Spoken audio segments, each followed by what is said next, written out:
Muito obrigado, bom dia. Vou pedir licença, não vou falar em português, porque meu português, como vem, é muito mal. Acho que se eu falo meu portunhol, não tem tradução simultânea que pode traduzir o meu portunhol, ou seja, que vou falar em inglês. Pedir licença, bom dia. Okay, so we're going to talk a little bit about business and biodiversity, and then talk a little bit about red and where I see red. But before that, who am I? Here it says, I need someone well-versed in the art of torture. Do you know PowerPoint? So I know PowerPoint quite well. I can torture entire roomfuls of people with PowerPoint. So just before lunch, I'm going to induce a series of PowerPoint narcosis amongst all of you. So if you fall asleep, it's just the PowerPoint talking.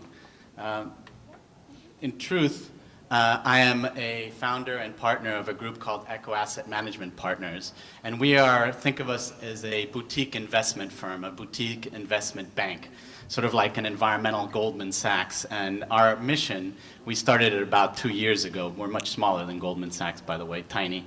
We're about 5 people. Our mission is to bring capital and resources to the environmental side, to bring to environmental companies, projects, and people who are leading the way in the charge that we're talking about here, bringing biodiversity into the economic system.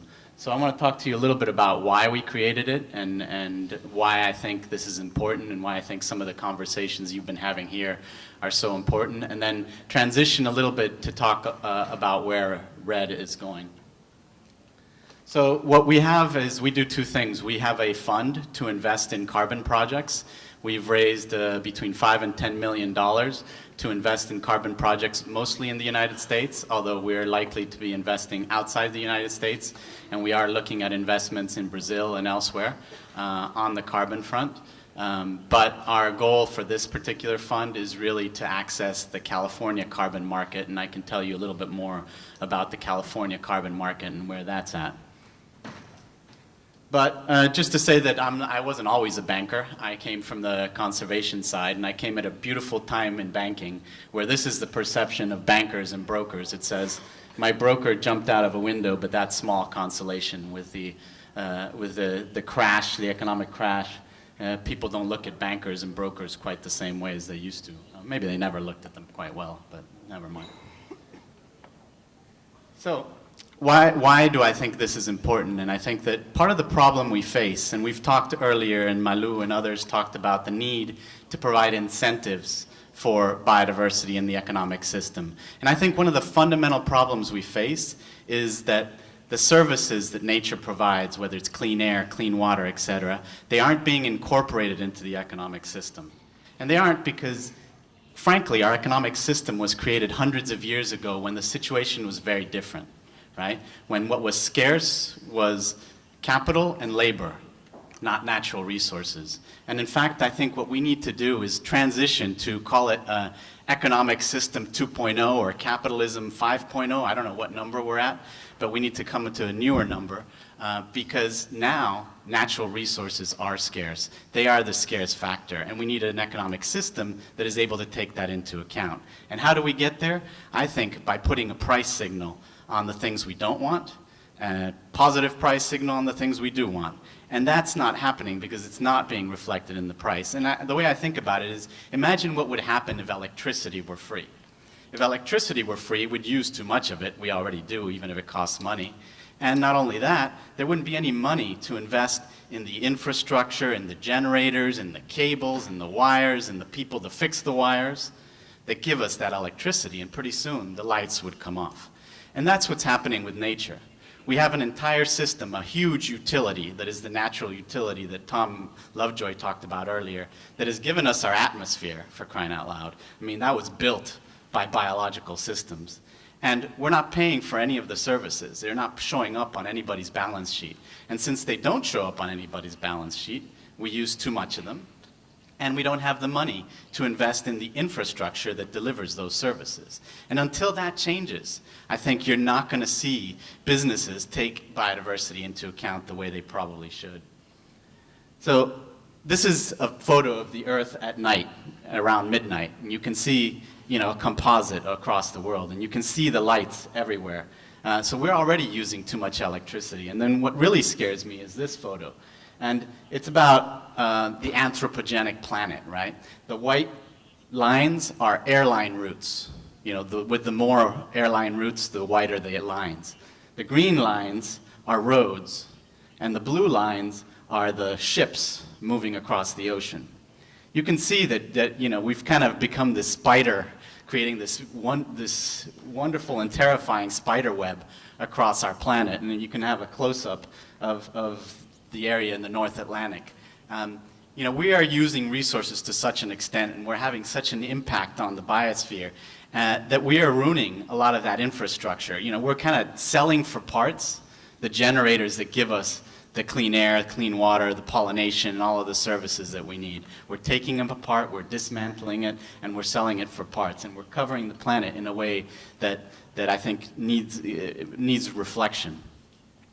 So the ecosystem services, we all know what they are. The Millennium Ecosystem Assessment categorized them in sort of 3 categories called the provisioning services. These we understand. These we know how to price and how to value, and we've put the value on food and fiber. They enter our economic system in the traditional sense. We know how much to pay for an apple, for a cup of coffee, etc.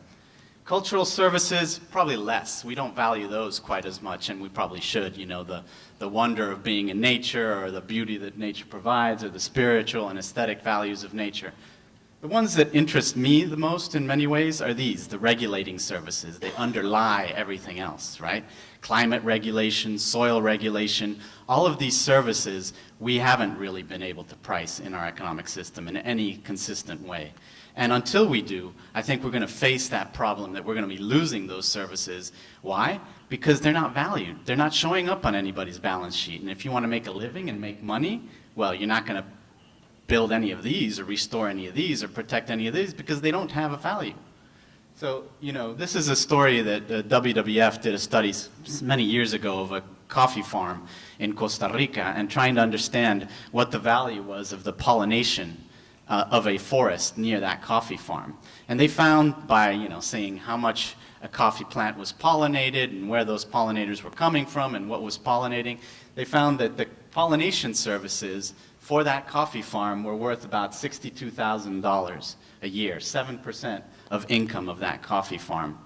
Whereas if you took that forest that was providing the pollinators and cut it down and put cattle, it would probably deliver $24,000 a year on average, right? Much less than the pollination services that that forest was providing that coffee farm. The difference is that that cattle would have shown up on somebody's balance sheet.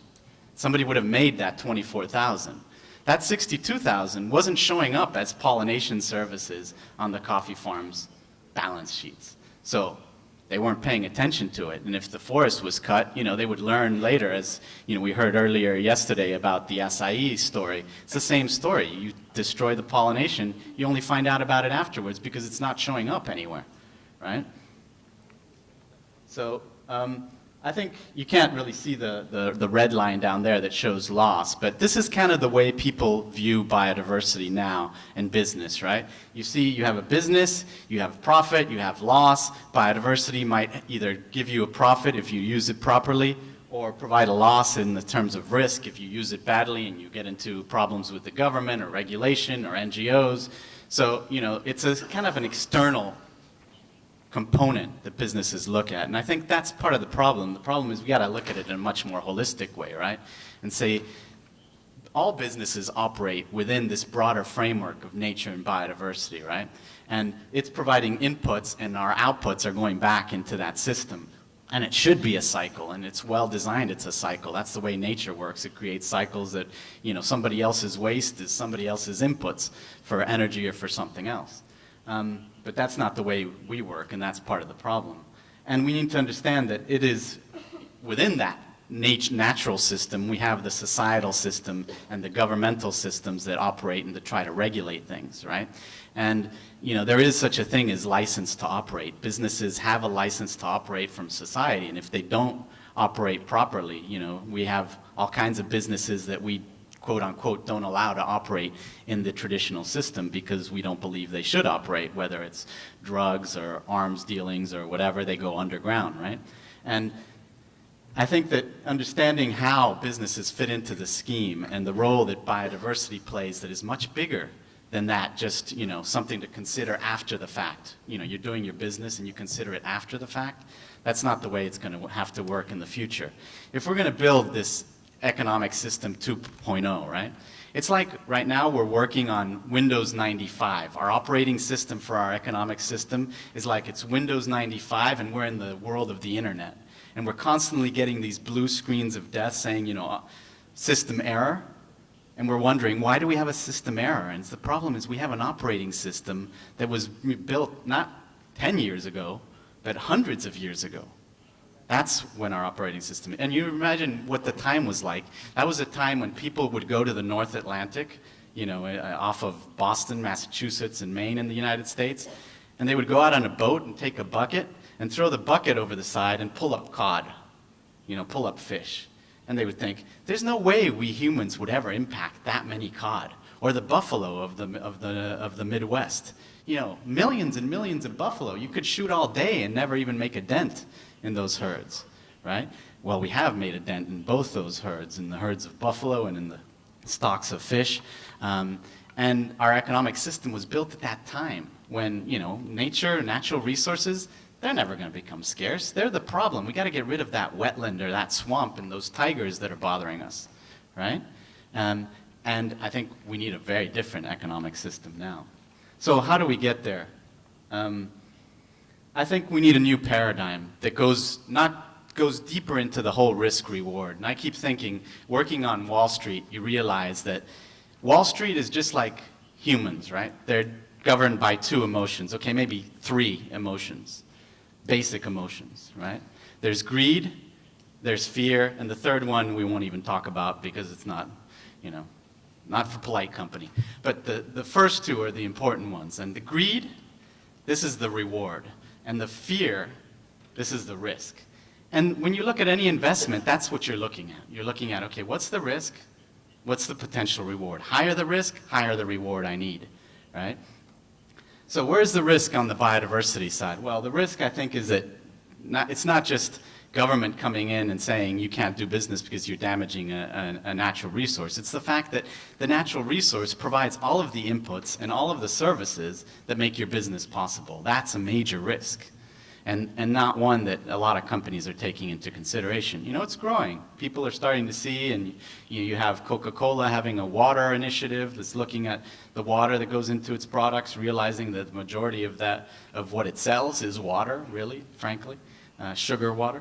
But and then also damaged biodiversity, you do have that risk of the license to operate. Will society continue to allow you to give you that license to operate if you damage? And I don't think we've used that enough. You know, we haven't gone after businesses the way they probably should have been gone after and saying, you know, you risk losing your license to operate if you continue to operate that way. If you think back in time in English history, there was the East India Company. It was one of the few cases where a society has said, you know what? We're going to take away the license to operate of a company because it's doing such heinous crimes in many different places. I don't think we've done that enough in our societies of saying, you know what? You're going to lose your license to operate. So those are the risk sides. On the reward, I think it's going to be a source of innovation. You're seeing all kinds of, you know, drawing inspiration and innovation from nature. It's going to be your source of inputs. The way you use them efficiently, you're going to gain. You're going to have gains and sources of reward. Competitive advantage, market premium. You know, if you have certifications like the LIFE certification that we're here to talk about, that give you the market premium and the societal, you know, attaboy that you need from these kinds of certifications? But again, we're going to need those market signals. Until the prices reflect those changes, we're not going to see the kind of movement we want. And I think, again, these initiatives that have the certification, that give those market signals, they're extremely important. And just to remind you something, that technology isn't just what humans make. This is one of my favorite quotes. It says, irrigation of the land with seawater, desalinated by fusion power is ancient technology. It's called rain. You know, nature provides these technological solutions that because we didn't make them, we don't think of them as technological solutions. But imagine if there was a company in Silicon Valley, you know, a high-tech company that came up with a machine that is capable of using solar energy to take in carbon dioxide and build planning materials and also help with water regulating issues, you know, that company would get tons of venture capital. Never mind that that's called a tree, right? And people don't think of it in those terms. We only think, we have the hubris and think only our technology is what works. So I think that we're going to have to, it got cut up there, it says natural infrastructure. We understand the concept that we have to pay for infrastructure, for roads, for telecommunications. We need to understand that natural infrastructure is just as important, and we need to pay for the management and the maintenance and the restoration of that natural infrastructure that delivers all that services. So, you know, why as a society are we so willing to pay for roads, but not for forests that provide us as many services as some of those roads? And we need to take some of the innovations that have come up over the last few years, public-private partnerships, to finance infrastructure, and take those innovations to finance natural infrastructure. So just to give you a quick idea of what I mean, this is taken from a plan from the city of Philadelphia, which is one of the 5th largest cities in the United States, you know, about 1.5 million people. And they have problems with their stormwater management. Every time it rains, too much rain, it overflows their sewers, right? And so they can't treat the sewage enough, and then sewage gets in the river systems, and nobody wants that. And they have a choice. They can put a lot of money into gray infrastructure, into bigger pipes, bigger sewage treatment plants, bigger ways of managing that water, or they can go to green infrastructure. And so this is the way it's happened before. So you have a residential roof, the water runs off, the road and the sidewalk. So what they're talking about is, if I can get it, change the way it is so that you have plantings on top of on top of the roof that take up the water, more trees, more wetlands, more green infrastructure to manage that stormwater runoff. And they're talking about spending not millions, but billions on that green infrastructure to manage stormwater. Now imagine if we took that on a planetary level and invested not millions, not billions, but trillions on the management of green infrastructure that provides a lot of these services. You know, I think we'd have a lot of other benefits. So I wanted to give you a story very briefly, because the yellow light's already coming on markets for biodiversity in the United States, where they've created a system called wetland mitigation banking and conservation banking, where they've actually created credits for biodiversity, like carbon credits, but for biodiversity. And the way that works is that in the case of wetlands, you have the Clean Water Act of the United States says that you can't damage a wetland that is of national importance.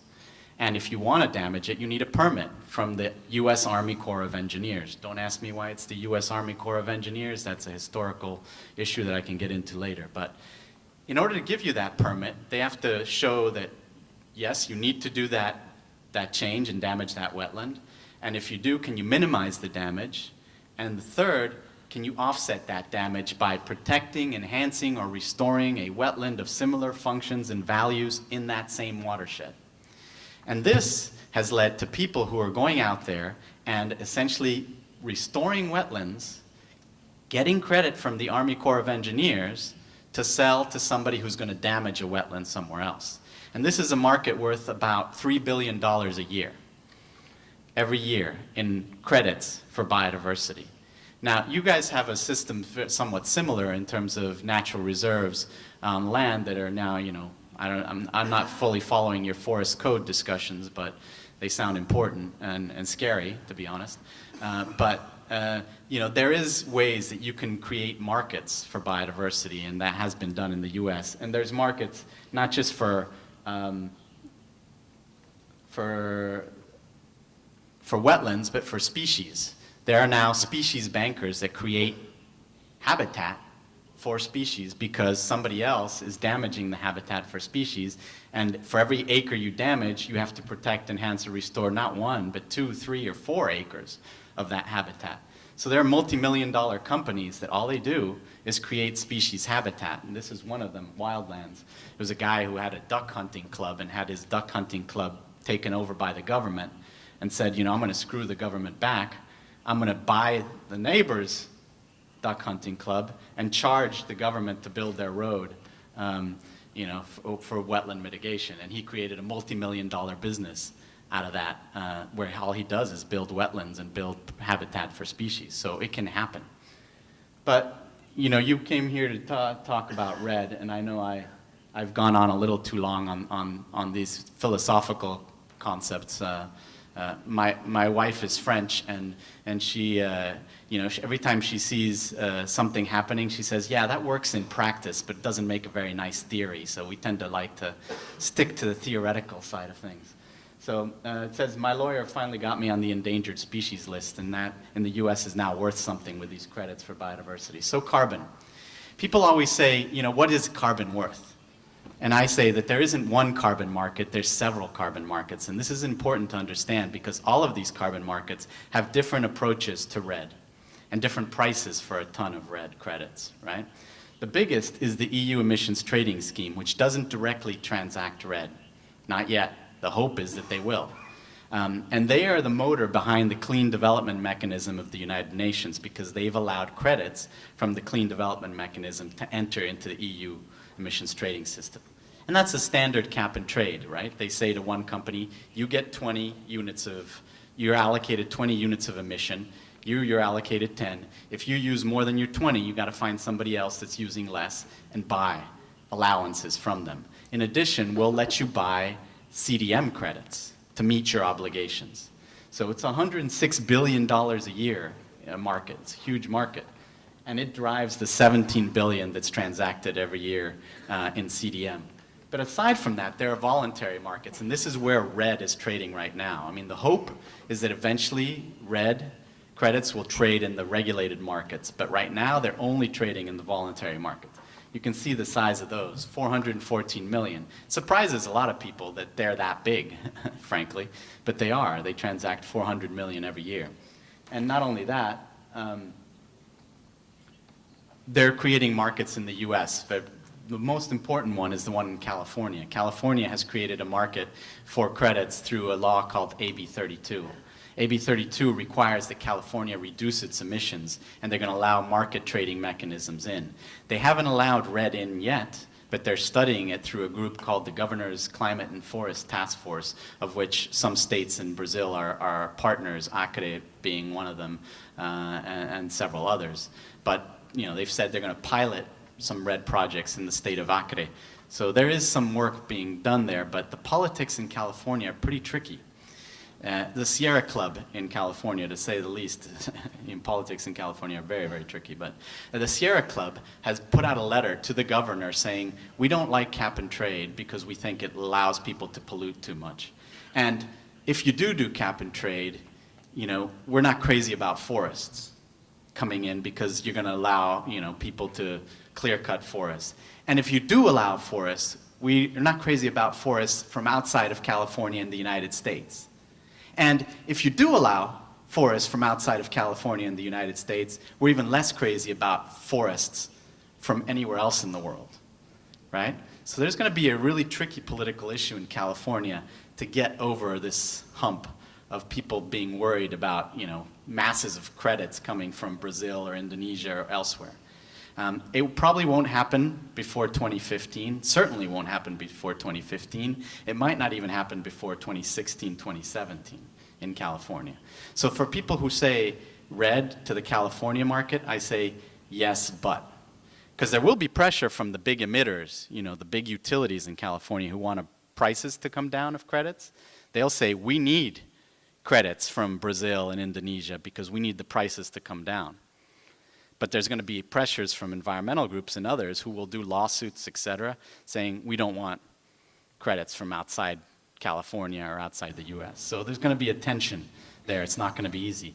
The other major area for RED credits is going to be the European Union and what happens in the European Union, whether they allow RED in. There's a lot of speculators who think they will allow RED in, but right now there is no clear path for RED to go into the European Union. Which leads me to my final conclusion, and I have a lot of numbers on prices, et cetera, on RED, but I'm scared by this red light. To ask, are there too many projects for the given demand? My biggest question in RED and the fear and the reason we're very careful about investing in RED projects is that we don't see the door. In Wall Street parlance, where are we going to exit this transaction? Who's going to buy at the end of the day? Is there a lot of demand for these red credits? And what's the supply like? Because that's fundamentally what will dictate price, right? And what we see is some very big projects generating millions and millions of tons. And we don't see a clear demand for those tons. We think that there's people who are going to get there early. You know, there's a project in Kenya that is selling into the voluntary market. They're transacting very well. They've got Puma and a number of other voluntary clients. They'll do very well. The early ones in will do well. But there's going to come a point where the supply and demand curves are just not adding up. And what we've had until now is we've had a bottleneck in the verification, in the standards. The only standard out there right now, I mean, the only standard that has red standards has really been, there's been two. The Climate Community and Biodiversity Alliance, or CCB Alliance standard, and the VCS, the Verified Carbon Standard. The Climate Community and Biodiversity isn't really a standard for carbon, so most buyers say we want CCB plus VCS. And VCS only just came out with its first red methodology or protocol for verification about 6 months ago. So we had a bottleneck, and now that bottleneck is open, not burst open, but slightly open. And since then, there's been at least 3 other methodologies of red put forward, which is a good thing, because now we know how we're going to measure red. But again, where's the demand? And what does this do to the market?